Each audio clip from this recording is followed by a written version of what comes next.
Shalom para você que me assiste, bem-vindo, bem-vinda ao canal Essência Judaica do Novo Testamento. Hoje o nosso tema é bastante controverso, o dom de línguas. As várias denominações cristãs têm opiniões diferentes em relação a isso, tá? Os pentecostais entendem que existe uma língua que é dom para todos, que é algo individual da pessoa com Deus e não necessita de interpretação. As demais denominações tradicionais acham que não, que é um dom de línguas específico, é uma língua que necessita de interpretação, ok? Nós vamos analisar aqui tudo o que a Bíblia fala sobre isso, absolutamente tudo, tá? Eu tive uma experiência com isso quando frequentei uma igreja pentecostal, mas eu vou contar rapidamente disso somente no final do vídeo. Eu vou me manter estritamente nos versos bíblicos, tá? Se você não conhece o nosso canal, esse canal tem como objetivo ensinar para você o contexto judaico do Novo Testamento, tá? As palavras de Yeshua e dos discípulos dentro do contexto judaico do primeiro século, porque o Novo Testamento, as Escrituras apostólicas, são palavras que só podem ser compreendidas dentro do conhecimento judaico do primeiro século, ok? Fora desse contexto, elas são extremamente mal interpretadas, tá? Então, por favor, se inscreve aqui no nosso canal. 2 vezes por semana eu tento colocar um vídeo aqui. Antes de nós entrarmos nos slides, quando a gente analisa qualquer assunto bíblico, qualquer assunto que você queira estudar, é necessário ver tudo o que a Bíblia fala sobre aquele assunto, não somente alguns capítulos, tá? E analisar cada versículo dentro do contexto de um capítulo, ok? Após tudo isso, aí você pode formar uma opinião sobre aquele assunto. Caso contrário, se você pegar versículos isolados, você vai chegar a opiniões completamente equivocadas. Vou dar um exemplo rapidamente aqui. Yeshua disse que ele não veio trazer paz, mas a espada. Se você olhar esse versículo separadamente, você vai falar, ele está se denegrindo como Messias. Ele está confessando: eu não posso ser o Messias porque não vim trazer paz. É verdade isso? Não. Mas aquele versículo isoladamente pode ser usado, e eu já vi ser usado por gente que quer falar, ele mesmo se desqualificou como Messias, tá? Então, o ensinamento para todo e qualquer assunto bíblico deve-se analisar tudo no seu contexto, e sempre o assunto deve ser analisado em toda a parte da Bíblia que trata daquele assunto, ok? Então, dito isso, gente, vamos começar com os slides rapidinho aqui. Eu vou começar, gente, falando daquilo que, começando com Yeshua, vamos começar em ordem cronológica, tá? Yeshua disse aos discípulos após ter ressuscitado. Eu grifei isso aqui porque é muito importante, a gente vai analisar por quê. Marcos 16, 17, e estes sinais seguirão os que creem. Em meu nome expulsarão demônios, falarão novas línguas. A palavra novas aqui, em hebraico, gente, kainás, tá? É feminino.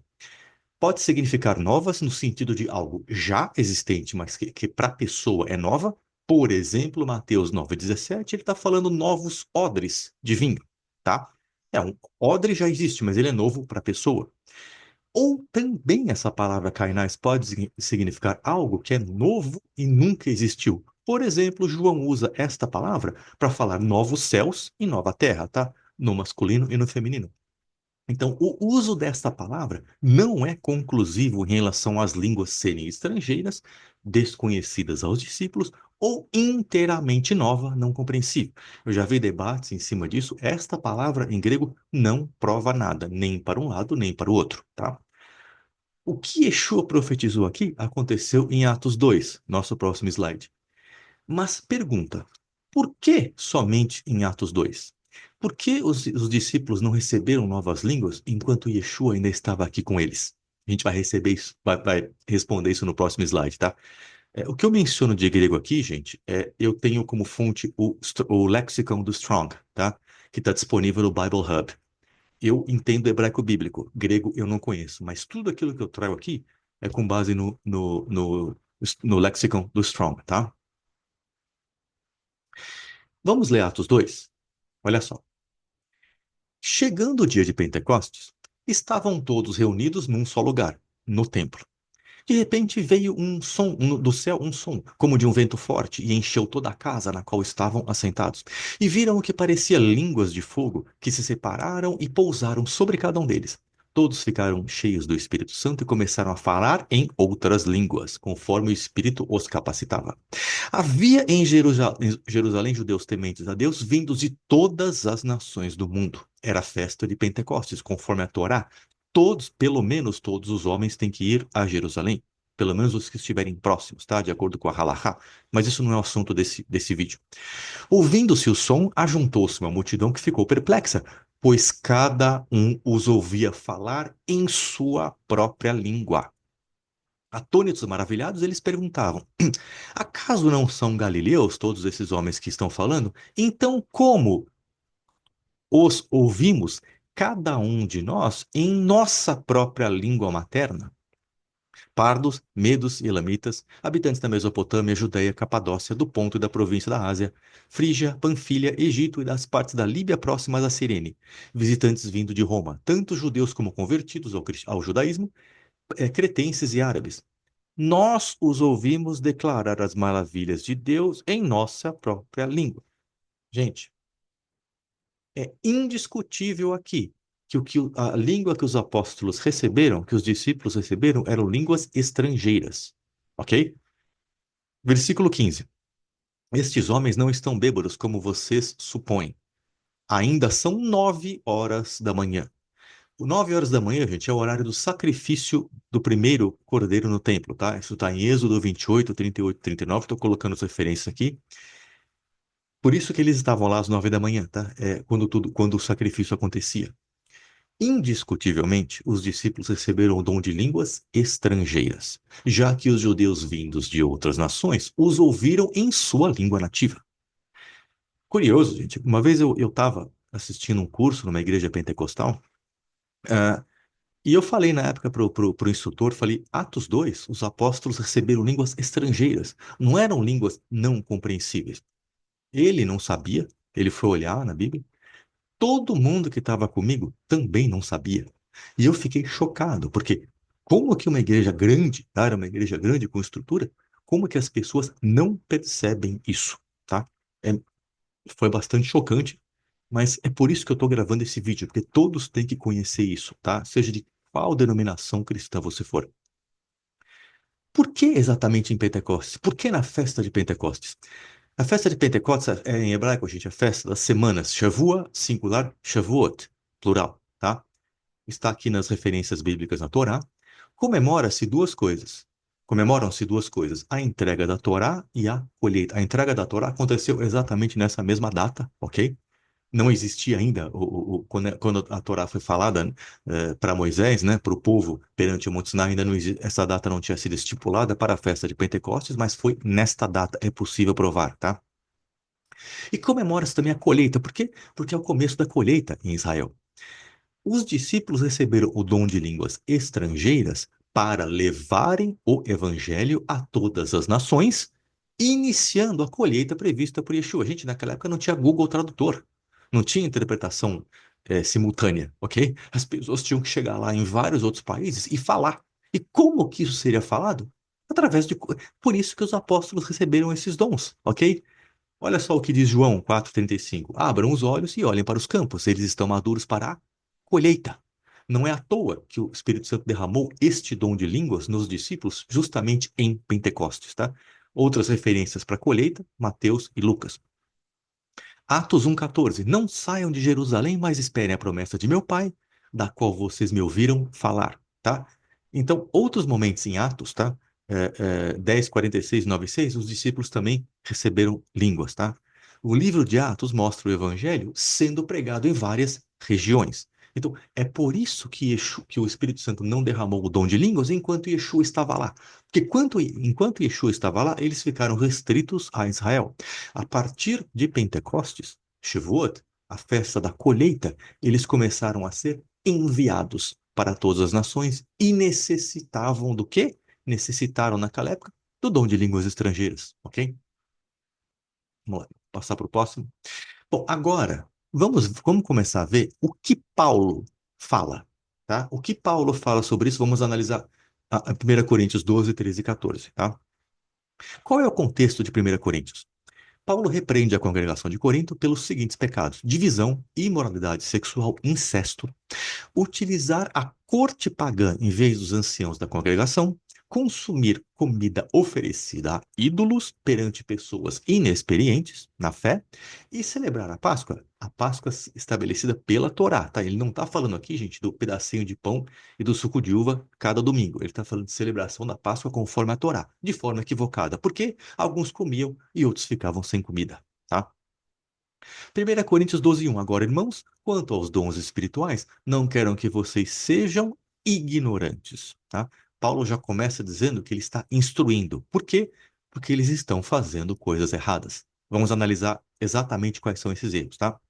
Nos capítulos 12 a 14, Paulo ensina a congregação a usar corretamente os dons do Espírito.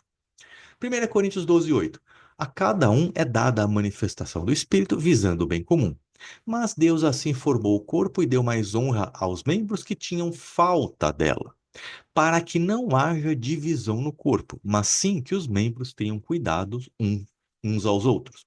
Então, eles estavam elevando dons acima de outros, tá? E utilizando os dons sem pensar no coletivo, tá? Esse é o primeiro erro que eles estavam cometendo, tá? Importante ter isso antes da gente analisar o que Paulo está falando especificamente sobre o dom de línguas, tá? O que é o dom de línguas? Vamos lá. 1 Coríntios 12:10. A outro o poder para operar milagres, a outro a profecia, a outro discernimento de espíritos, a outro vários tipos de línguas. E ainda a outro interpretação de línguas. O que são vários tipos de língua, gente? O grego que Paulo está usando aqui, esse gene, tá? O que ele quer dizer com isso? A mesma palavra em grego é usada em 1 Coríntios 14:10. E olha o que ele disse.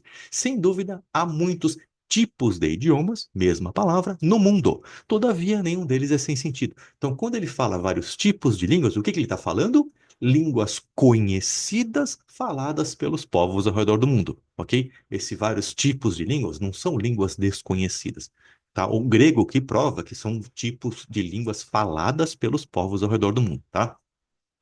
1 Coríntios 12, 7, 10, Paulo fala claramente que os dons são dados para alguns, ok? Ele diz isso abertamente. Os dons são dados para alguns, ok? Tudo isso é distribuído pelo mesmo e único Espírito que concede o que deseja a cada um, conforme o plano de Deus, tá? Então, ele termina o capítulo 12 falando assim, mas desejem sinceramente os maiores dons. Ele não fala quais são os maiores dons. E ainda assim, eu vou lhes mostrar um caminho muito melhor. Então, ele termina o capítulo 12 falando o seguinte: até esse momento, Paulo fala de línguas estrangeiras que são dadas a alguns conforme a vontade do Espírito Santo. Apesar de não ser errado desejar os maiores dons, tudo deve ser submetido ao amor, que é superior a todos, ok? Agora vamos para o texto mais importante, 1 Coríntios 14. Vamos analisar verso a verso, tá? Pois quem fala em uma língua, tá? Não é uma língua, desculpa, não são línguas desconhecidas, línguas estranhas. O grego aqui é específico, é uma língua. Não fala aos homens, mas a Deus. De fato, ninguém o entende. Em espírito fala mistérios. A única tradução em português correta aqui é a NVI, o resto traduz tudo errado. Quem fala em uma língua, a si mesmo se edifica, mas quem profetiza edifica a congregação. Se você parar por aqui, você vai dar razão aos pentecostais, tá? Esses são os únicos versos que podem dar razão aos pentecostais ao dizerem que dom de língua é da pessoa com Deus, sem interpretação.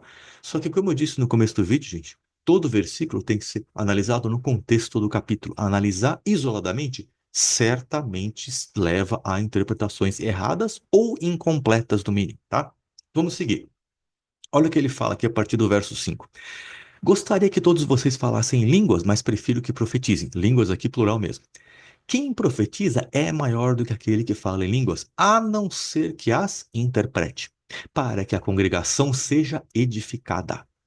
Agora, irmãos, se eu for visitá-los e falar em línguas, em que lhes serei útil, a não ser que lhes leve alguma revelação, conhecimento, profecia ou doutrina? O que ele está dizendo até agora, gente? Falar sem dizer não é nada. Ou seja, ele está dizendo claramente que toda língua precisa de interpretação porque ela tem que levar uma mensagem. Vamos continuar lendo. Se não proferirem palavras compreensíveis com a língua, como alguém saberá o que está sendo dito? Vocês estarão simplesmente falando ao ar. Portanto, se eu não entender o significado do que alguém está falando, serei estrangeiro para quem fala e ele estrangeiro para mim. Assim acontece com vocês. Opa, olha só.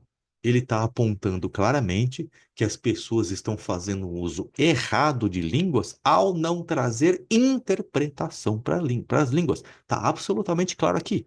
Ele está apontando um erro no uso dessas línguas. As pessoas estão falando línguas sem interpretar e sem trazer a mensagem que o Espírito Santo quer trazer para as pessoas. Visto que estão ansiosos por terem dons espirituais, procurem crescer naqueles que trazem a edificação para a congregação. Este falar em línguas sem interpretação para ele não é de edificar nada, ok? As pessoas, ele tá ensinando as pessoas a procurarem os dons que trazem edificação para a congregação. Um deles é o dom de línguas, desde que tenha interpretação. Por quê? Porque assim outras pessoas serão edificadas com a mensagem do Espírito Santo. Versículo 13. Por isso, quem fala em uma língua, ore para que a possa interpretar. Pois, se oro em uma língua, meu espírito ora, mas a minha mente fica infrutífera. Então, o que farei? Orarei com o espírito, mas também orarei com o entendimento. Cantarei com o espírito, mas também cantarei com o entendimento. O que é orar no espírito? Isso é muito importante, gente. A igreja pentecostal entende que orar no espírito significa necessariamente orar em línguas. Isso não é verdade. Vamos pegar dois versículos aqui, onde Paulo define o que é orar no Espírito. Efésios 6,18. Orem no Espírito em todas as ocasiões, com toda oração e súplica. Esta palavra em grego aqui pode ser súplica, petição, solicitação. Tendo isso em mente, estejam atentos e perseverem na oração por todos os santos. Peraí, súplica e petição não são feitos em língua desconhecida. Paulo informa o objetivo da oração, o qual deve ser consciente, tá? Se você não tiver um objetivo consciente de orar pelos santos, ele está dizendo que a oração, orar com o Espírito, é orar com a direção do Espírito Santo de forma consciente, ok? Caso contrário, o que ele fala aqui em Efésios 6,18 não faria o menor sentido, tá? Romanos 8,26, isso é muito importante. Da mesma forma, o Espírito nos ajuda em fraqueza, pois não sabemos como orar, mas o próprio Espírito intercede por nós com gemidos inexprimíveis. Vamos lá. Em primeiro lugar, gente, os gemidos inexprimíveis são do Espírito Santo, não nossos. Segundo lugar, línguas não são gemidos. Quem geme é o Espírito Santo, não somos nós. A pessoa que fala numa língua que ela não conhece, ela não está gemendo, ela está falando numa língua que ela não conhece. Terceiro, se são inexprimíveis, não podem ser expressados verbalmente pelo ser humano. Então, esses dois versículos aqui estão dizendo que orar no Espírito é orar com a direção do Espírito Santo. O Espírito Santo tem a forma dele, dos gemidos inexprimíveis que nós não ouvimos e nós não conhecemos, porque é dele, não é nosso. Efésios é a mesma coisa. Como é que você vai fazer uma súplica em favor de alguém orando em línguas que você não entende? Não, a oração, nesse caso, é com objetivo, tá? Vamos seguir.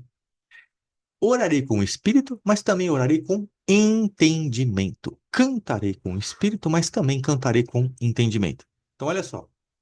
Orar, todo tipo de oração é necessário com a direção do Espírito Santo, tá?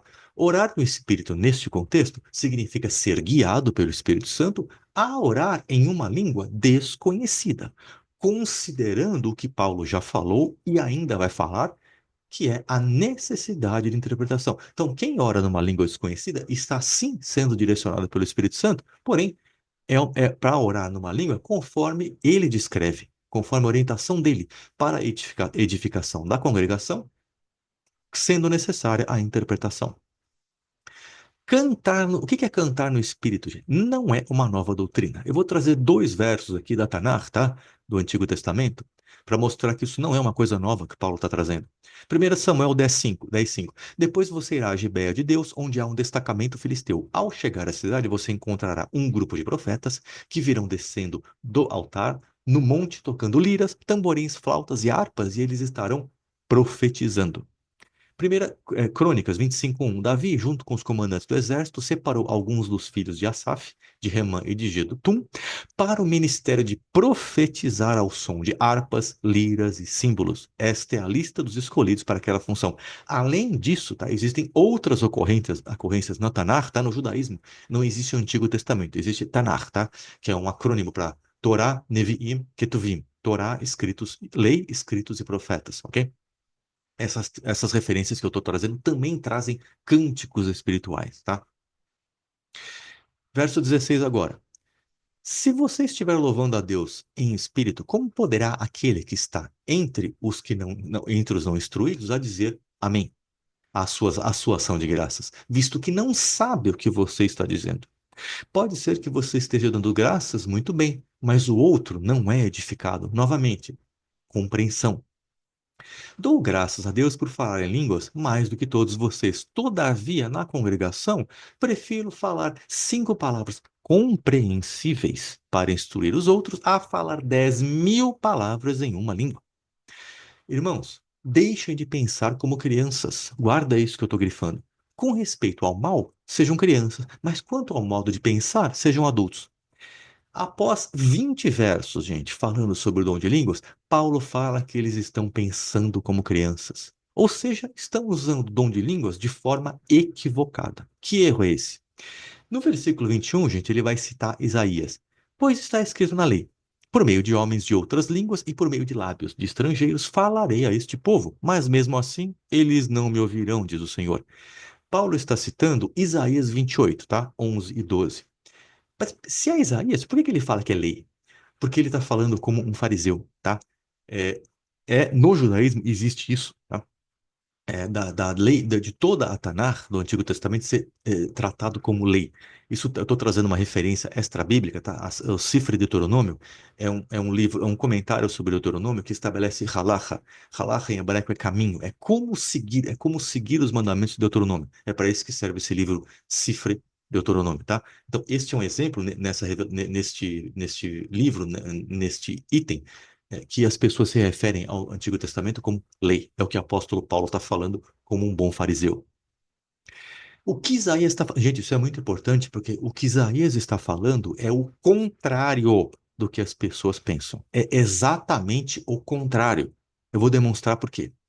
Vamos começar com o versículo 9. Isaías 28, 9. A quem ele, eu estou colocando entre parênteses Deus, porque é Deus falando, daria instruções. Olha que interessante. Yaré, tá? É a raiz da palavra Torá. Essa Yaré, instruções, Yaré significa alvo, atirar no alvo, tá? E a raiz da palavra Torá, que é instruções e lei. A quem exporia uma mensagem? Aqueles recém-desmamados do leite? O apóstolo Paulo acabou de falar que as pessoas estão se comportando como crianças. E o que Isaías está dizendo? Aqueles recém-desmamados do leite? Acabados de ser retirados do peito? Pois o que diz é ordem sobre ordem, ordem sobre ordem, regras e mais regra, um pouco aqui, um pouco ali, pelo que, por lábios estranhos e por outra língua, falará Deus a este povo. O que Deus está falando aqui, gente, Deus está anunciando julgamento a Israel por não obedecer à lei de Moisés, dizendo que um povo de língua estranha irá dominá-los. Vamos analisar o contexto. Deuteronômio 28, 49. O Senhor trará contra ti uma nação de longe dos confins da terra, que descerá como uma águia, uma nação cuja língua não entenderás. Jeremias 5,15. Eis que trago contra ti, ó casa de Israel, uma nação distante, diz o Senhor, uma nação estabelecida, uma nação antiga, uma nação cuja língua não conheces e cuja fala não entendes. Isaías estava anunciando um julgamento que Deus vai trazer sobre Israel, trazendo o domínio de um povo cuja língua eles não conhecem. E depois, 5 capítulos para frente, em Isaías 33, 19, Deus está falando que vai resgatar esse povo. Como que vai ser esse resgate? Não mais verá o povo bárbaro, o povo de fala muito obscura, para compreender gaguejante de língua que não são compreendidos. Olha que interessante, durante o julgamento, durante a punição, eles estariam submetidos a um povo cuja língua eles não entendem. E depois da libertação, eles não mais estariam submetidos ao quê? Um povo de língua que não conhece. O que Paulo está tentando falar com isso, gente? Claramente, deixa eu só até parar aqui.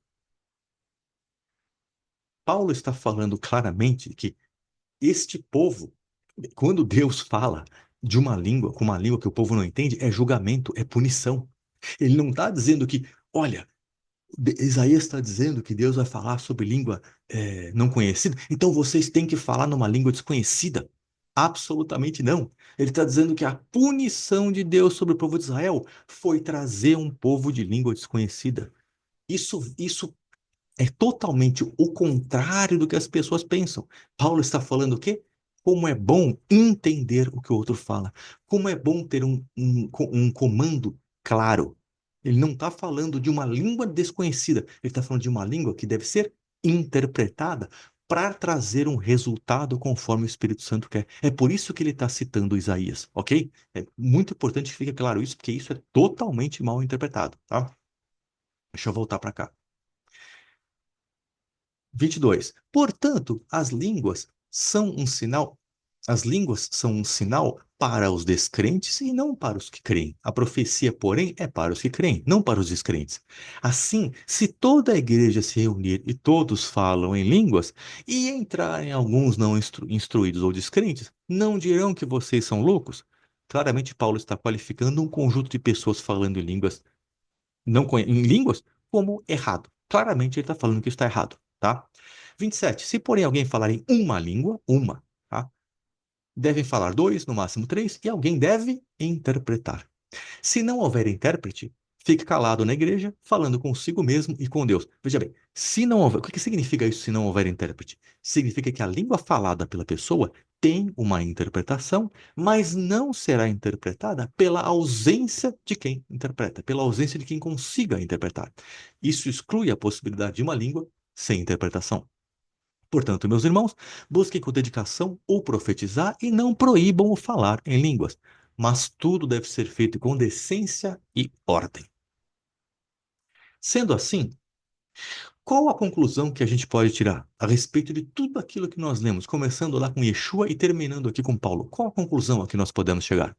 Quais são os erros que Paulo está apontando na congregação de Corinto em relação ao dom de línguas? Primeiro, usar o dom de línguas para fins individuais e não para a edificação da congregação. O dom de línguas é para o que ainda não crê, não para o que crê.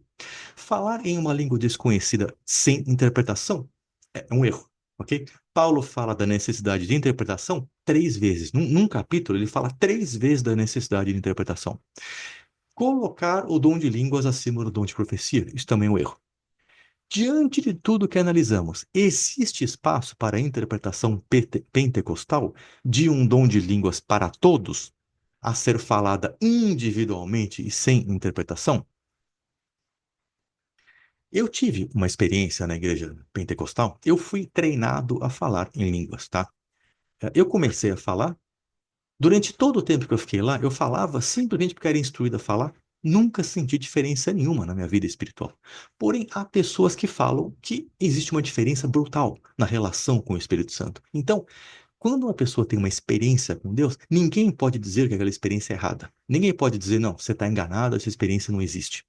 Então, perante tudo aquilo que nós vimos, eu pessoalmente não vejo na Bíblia, tá, esta justificativa para a interpretação pentecostal, de que os dons são para todos, de que são individuais, falar em línguas é individual com Deus, e que não é necessária interpretação. Tá? Porém, o mundo espiritual é muito complexo, vai além do que o texto da Bíblia pode nos ensinar. A Bíblia é apenas uma parte, né? Apenas uma parcela daquilo, da complexidade do mundo espiritual. Então, se as pessoas praticam isso, têm direção de Deus para fazer e conseguem ser elevadas espiritualmente com isso, eu não sou ninguém para falar que está errado, tá? Porém, em relação à Bíblia, eu não consigo enxergar isso. Tá? O dom de línguas foi dado para os apóstolos para que eles pudessem pregar o evangelho, tá? É, é muito comum. Eu já ouvi várias vezes pessoas me relatarem que estavam num país falando uma língua e as pessoas entenderam em outra língua, tá? Hoje em dia, tudo é muito fácil com o Google Tradutor, com intérprete de todas as línguas. Naquela época, isso não existia. Então, em Atos capítulo 2, os apóstolos receberam línguas estrangeiras para levar o evangelho para todas as nações, tá? Mas a nossa mente sempre tem que estar aberta e nós nunca podemos fechar a porta para o Espírito Santo operar na nossa vida, tá? Então, se você é pentecostal e fala em línguas, eu não tenho absolutamente nada contra isso. Ok? Obrigado por ter assistido. Eu espero que você dê um like nesse canal. Eu espero que você compartilhe esse vídeo com as pessoas que frequentam as diferentes denominações cristãs. Espero ter ajudado nesse assunto. Um grande abraço, até a próxima. Shalom.